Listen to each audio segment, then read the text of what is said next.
Welcome to Saroja's kitchen. ఈరోజు చాలా సింపుల్గా ఫిష్ ఫ్రై ఎలా తయారు చేసుకోవాలో చూద్దాం. కావలసిన పదార్థాలు, తయారీ విధానం చూద్దాం. చేప ముక్కల్ని సాల్ట్ వాటర్లో బాగా వాష్ చేసుకుని ఈ విధంగా తీసుకోవాలి. ఒక బౌల్ని తీసుకుని దానిలో 1 స్పూన్ అల్లం వెల్లుల్లి పేస్ట్ వేసుకోవాలి. 1 స్పూన్ కారం వేసుకోవాలి. కొద్దిగా పసుపు వేసుకోవాలి. టేస్ట్కి సరిపడినంత సాల్ట్ కూడా వేసుకోవాలి. 1 స్పూన్ ధనియాలు జీలకర్ర పొడిని వేసుకోవాలి. ఇప్పుడు 1 స్పూన్ కార్న్ఫ్లోర్ వేసుకోవాలి. మీరు తీసుకునే చేప ముక్కలను బట్టి ఈ మసాలా పొడుల్ని క్వాంటిటీ పెంచుకుని వేసుకోవచ్చండి. ఇప్పుడు సగం నిమ్మ చెక్కను తీసుకుని రసం పిండుకోవాలి.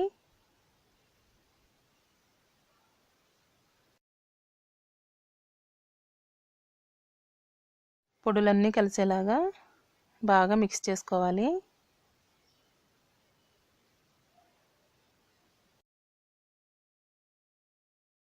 ఇప్పుడు చేప ముక్కలన్నింటికి ఈ విధంగా మసాలా అంతా పట్టేలాగా బాగా మిక్స్ చేసుకోవాలి.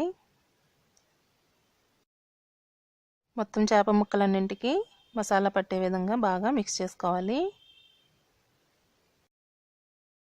ఈ విధంగా మసాలా అంతటిని ముక్కలకు పట్టించిన తర్వాత 15 నిమిషాలు పక్కన ఉంచుకోవాలి.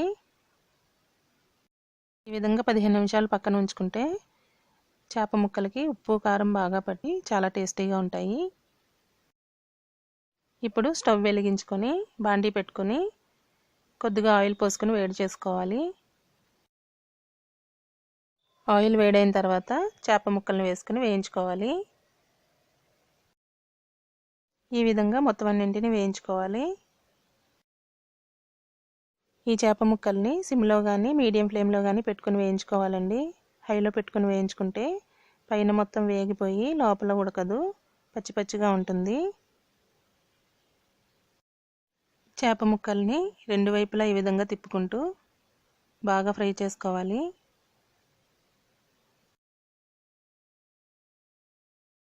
మీరు కావాలంటే ఎక్కువ ఆయిల్ వేసుకుని డీప్ ఫ్రై కూడా చేసుకోవచ్చండి.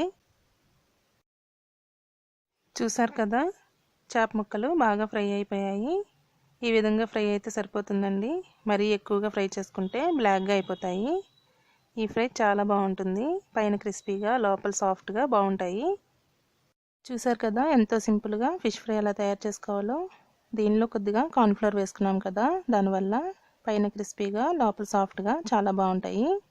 ఈ వీడియో కనుక మీకు నచ్చినట్లయితే లైక్ చేసి షేర్ చేసి సబ్స్క్రైబ్ చేసుకోవడం మర్చిపోకండి. మరొక రెసిపీతో మళ్ళీ కలుద్దాము. Thanks for watching.